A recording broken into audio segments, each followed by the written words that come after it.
Level 1. The Replacement. You're 18 years old, and you've been in the army for exactly 8 weeks, which means you know how to march in a straight line, and you've fired a rifle exactly 12 times. And now you're standing in a field in Normandy in June of 1944, and the ground beneath your feet is literally shaking from the artillery. And a sergeant you've never met before grabs you by the shoulder and screams at you to move because the hedgerows are killing everyone, and you need to get down. And you don't even know what a hedgerow is yet, but you're about to learn. You're about to learn everything the hard way, just like every replacement before you and every replacement after you. Because the army has a system, and the system is simple. The veterans die, and the replacements fill the holes. And right now, you're a hole filler. You're a number. You're a warm body with a rifle and a heartbeat. And that heartbeat might not last the week. The front line isn't a line at all. It's a series of muddy holes and shattered trees and broken farmhouses. And the Germans are somewhere on the other side of that field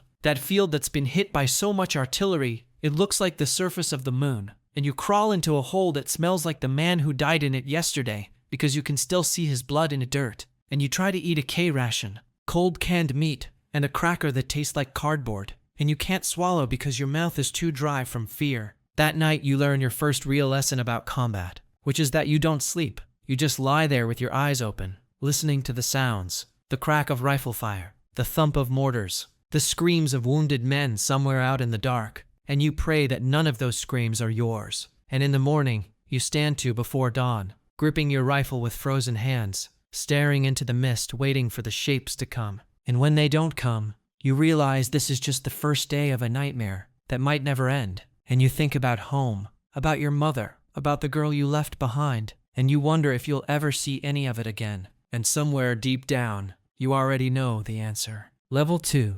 The Veteran. You've survived 3 months on the line, which makes you a veteran now. And being a veteran means you've learned things they don't teach you in basic training, like how to tell by the sound of an incoming mortar whether it's going to land close enough to kill you or far enough to ignore, and how to sleep sitting up in the rain with your rifle between your knees so it doesn't get mud in the barrel, and how to look at a dead man without throwing up, though you still throw up sometimes when it's someone you knew, someone you shared cigarettes with, someone who told you about his wife back in Ohio just yesterday morning before his head disappeared from a sniper's bullet. The daily routine is grinding and brutal and never changes. Stand to at dawn, then breakfast, if you can call it that. Cold rations and coffee so weak it's basically brown water. Then patrols, always patrols, sending men out into the hedgerows to find the Germans before they find you. And every time a patrol goes out, you watch them disappear into the green walls of brush, and you count them when they come back. Except sometimes they don't come back. Sometimes you hear the sudden burst of machine gun fire, and the screaming, and then silence. And you know those men are gone forever. Their names will be written on a telegram and sent to families who will never understand what happened here. The hedgerows themselves are a nightmare. Centuries-old walls of dirt and roots standing 10 feet high with brush growing on top, and they turn every field into a killing box. The Germans dig into the far side with machine guns, zeroed in on every gap. And when you go through a gap, you go through it knowing you might not come out. And the tanks can't help because the hedgerows are too thick. So infantrymen have to do it alone, crawling on their bellies through mud and cow shit and their own urine because there's nowhere else to go. Because if you stand up, you die. It's really that simple. You stand up and a bullet hits you and you die right there in the French countryside. And the army puts your name on a list and moves on. At night, the Germans send out patrols too. And you learn to lie absolutely still in your hole, not breathing, not moving, because they have knives and they know how to use them. And you've heard stories about sentries found with their throats cut,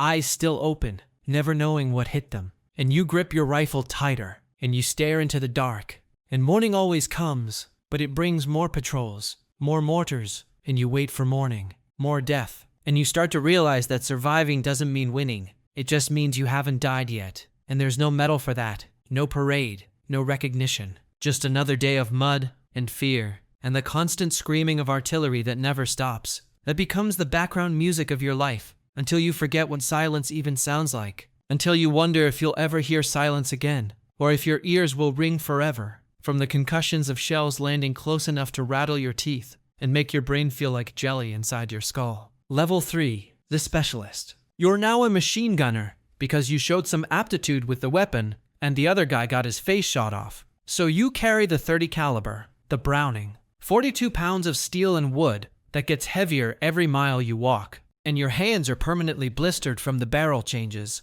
because after 200 rounds, the barrel glows red, and you have to swap it with a mitt that's always torn, always too thin, and you burn your fingers anyway, because there's no time to be careful when the Germans are crossing that field, when they're coming at you in waves, and you're the only thing between them and the rifle platoon. So you fire until the barrel smokes, and you fire through the smoke, and you watch men fall, German boys your age, with their own mothers and their own girlfriends, and they fall in rows like wheat before a scythe, and you keep firing, because if you stop, they'll reach your line, and they'll kill everyone. They'll kill you with bayonets, or grenades, or just their bare hands, because that's what war becomes when you're close enough to smell the other man's breath. You learn the mathematics of killing, that one machine gun with good fields of fire can stop a company, that ammunition consumption is measured in tons, not rounds, that tracer rounds at night look like angry fireflies,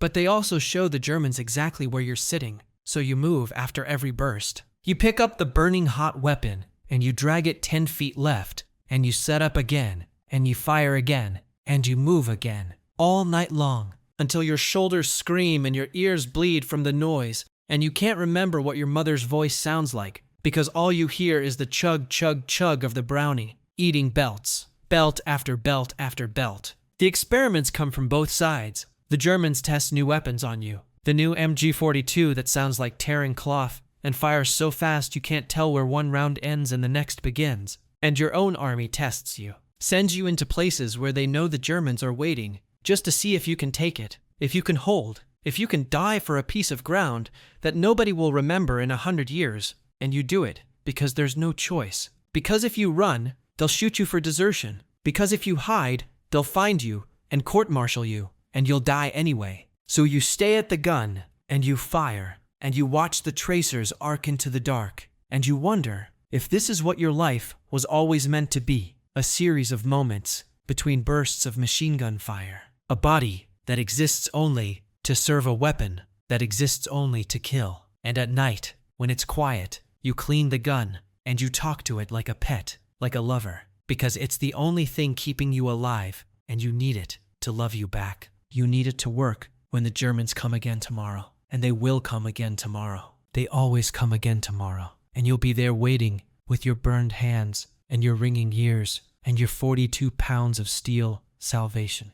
Level 4, the point man. You're the first man through every breach. The one who steps into the unknown while everyone else watches your back. And being point man means you've developed instincts that aren't human anymore. You can feel when something's wrong. You can smell the difference between a farmer's field and an ambush. You stop walking when the birds go silent, and you don't move until you know why. And sometimes, you know too late. Sometimes the mine goes off under your foot, and you're suddenly on the ground, looking at your leg that isn't attached anymore. Or the sniper's bullet takes you in the shoulder, and you fall screaming into the mud, while your squad opens fire on a position they can't even see. You've walked through booby-trapped houses in French villages, where every door could be wired to explosives. Every floorboard could be hiding a shoe mine that will blow your testicles into your throat. And you've learned to move slowly, to test every step, to never touch anything that looks out of place. And you've watched the new guy forget that rule. Watched him open that innocent-looking closet door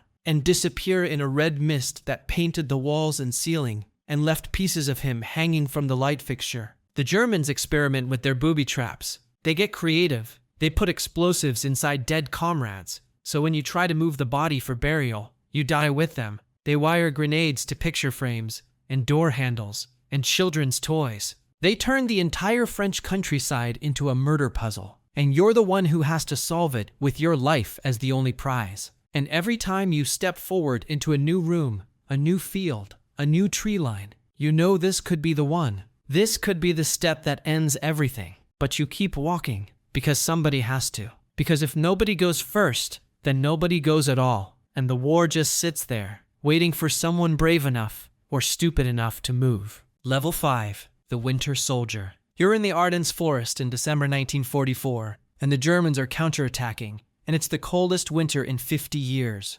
Cold, so bitter, that your eyelids freeze shut if you close them too long. Cold that turns rifle oil to glue, so your weapons jam at the worst moments. Cold that kills more men than bullets do. Frostbite turning toes black, turning fingers brittle, so they snap off like icicles when men try to use them. You dig into frozen ground that's like concrete. You chip away inches at a time, for hours, just to have a hole shallow enough to maybe survive the artillery. And you wrap yourself in any cloth you can find, newspaper under your jacket, blankets stripped from dead Germans, anything to keep the wind from cutting through. And you watch men go insane from the cold, watch them just stand up and walk toward the German lines, because at least walking warms you up. At least moving means you're not frozen in place anymore. And they get shot every time, every single time. And you understand why they did it, because staying still means freezing to death slowly, means feeling your body shut down piece by piece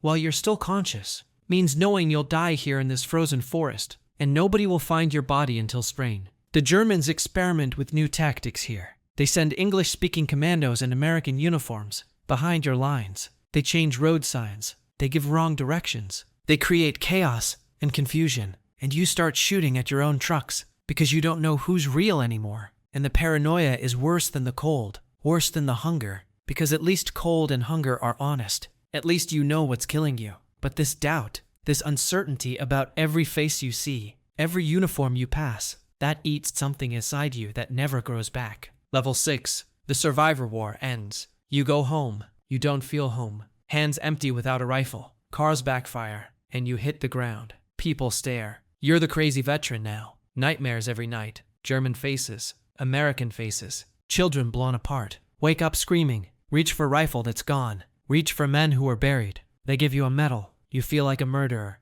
Drink to forget. Never forget. Can't tell anyone what happened. They weren't there. They don't know what screaming sounds like, what burning smells like, what killing feels like. So you don't talk. Just sit in bars. Watch years pass. War plays behind your eyes forever. Some men don't survive the peace. You might be one of them.